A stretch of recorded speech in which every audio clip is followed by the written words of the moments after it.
Lávense bien las manos, eviten tocar su cara y tomen sus precauciones, porque hoy vamos a hablar de epidemias y política. El COVID-19, mejor conocido como coronavirus, es por las peores razones el tema del momento.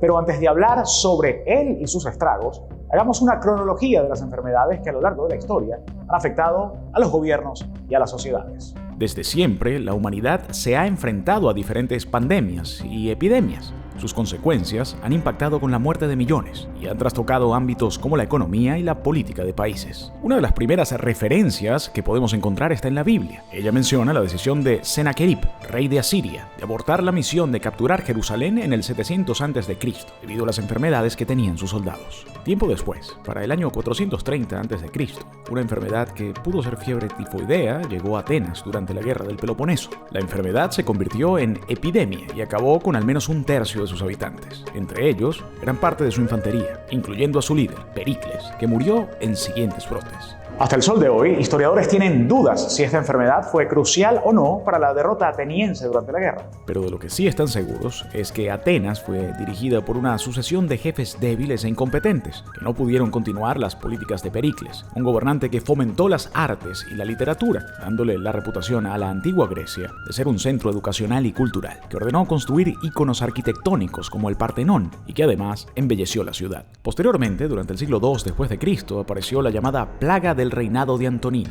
La plaga, que hoy se cree que fue sarampión y viruela, se extendió por el Imperio Romano, reduciendo a la población, debilitando al ejército y, por tanto, facilitando el ataque de los bárbaros. Para los años 370, la peste bovina, originada en Asia, llegó a Europa y se extendió a África, con las hordas de hunos que invadieron el Imperio Romano. Atila tomó el poder un par de años después, formando el Gran Imperio Huno. Con este poder saqueó todas las tierras de los romanos hasta su muerte en 453, desmoronándose con él su propio imperio.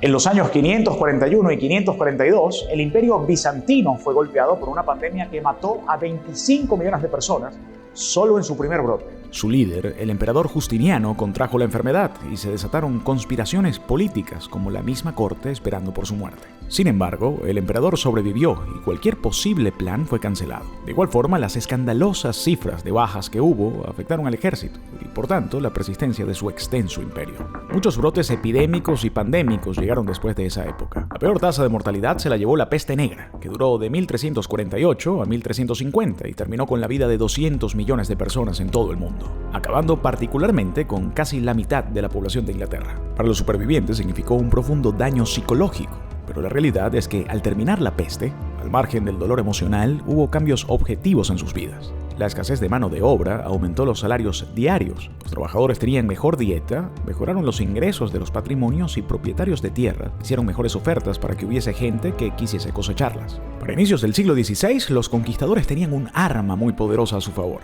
la viruela. La fiebre elevada, la cefalea y las lesiones en la piel causaron un colapso demográfico de los pueblos indígenas. Esto contribuyó notablemente en la conquista de Hernán Cortés, en el nombre del rey Carlos I de España, sobre la capital azteca de Tenochtitlán. Durante la Segunda Guerra Mundial, el médico polaco Stanislaw Matulewicz descubrió que al inyectar vacunas de tifus cargadas con bacterias muertas a personas, darían positivo los test hechos por los nazis. Este método sirvió para salvar al menos a 8.000 posibles víctimas que fingieron tener una epidemia y alejaron a los nazis de la zona en la que vivían. En 2009 apareció una variante de la influenza, el H1N1, que aunque su tasa de fallecimiento no fue tan alta en comparación a anteriores pandemias, la propagación sí lo fue. Esta enfermedad, cuyo primer caso se reportó en México, representó una drástica caída de su Producto Interno Bruto, agudizando los problemas económicos que tenía el país desde 2008, cuando entró en recesión. Nos vamos acercando a la crisis actual. Para 2019, y luego de superar brotes de cólera en Haití, la epidemia del ébola y el Zika, llegó el COVID-19.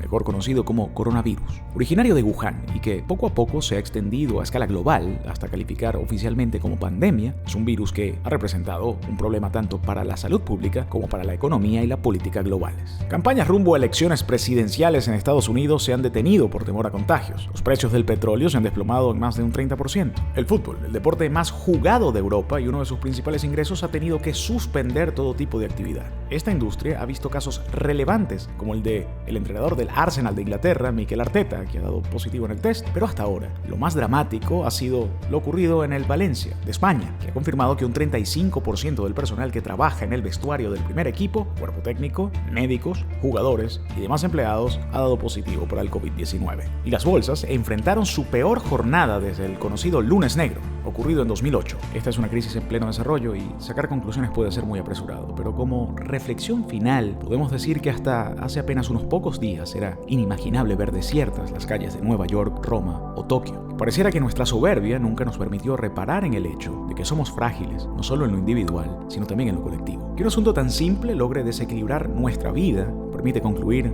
al menos dos cosas. La primera, que cualquier diferencia es pequeña cuando lo que está en juego es la supervivencia de la especie humana. Y la segunda, el hecho de que hayamos habitado este planeta por miles de años obedece a una maravillosa coincidencia o a la voluntad de un ser superior que nos ha permitido existir. Hoy vemos a gobiernos con ideologías enfrentadas buscar un terreno común. La izquierda sacrifica su política fiscal para aliviarle el bolsillo a sus gobernados y la derecha plantea subsidios directos a los más necesitados. Todo cambiará y estos eventos, como en el pasado, nos legarán una realidad distinta. Es probable que muchas empresas adopten esquemas de trabajo remoto de manera permanente. También es probable que muchas no puedan sobrevivir a la crisis, que haya gobiernos que tampoco la sobreviven. Lo único cierto es que, tras tantos días de encierro colectivo, miraremos al sol distinto y acaso valoraremos más el mundo que tenemos.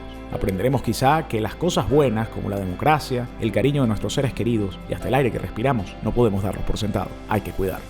Esta es una gran oportunidad para que los gobiernos, empresas, partidos, escuelas, madres, padres, ciudadanos, todos nos replanteemos y nos formateemos de cara al mundo post-coronavirus. Lo vamos a recibir con todas las complejidades, desafíos y aprendizajes que nos dejará la pandemia.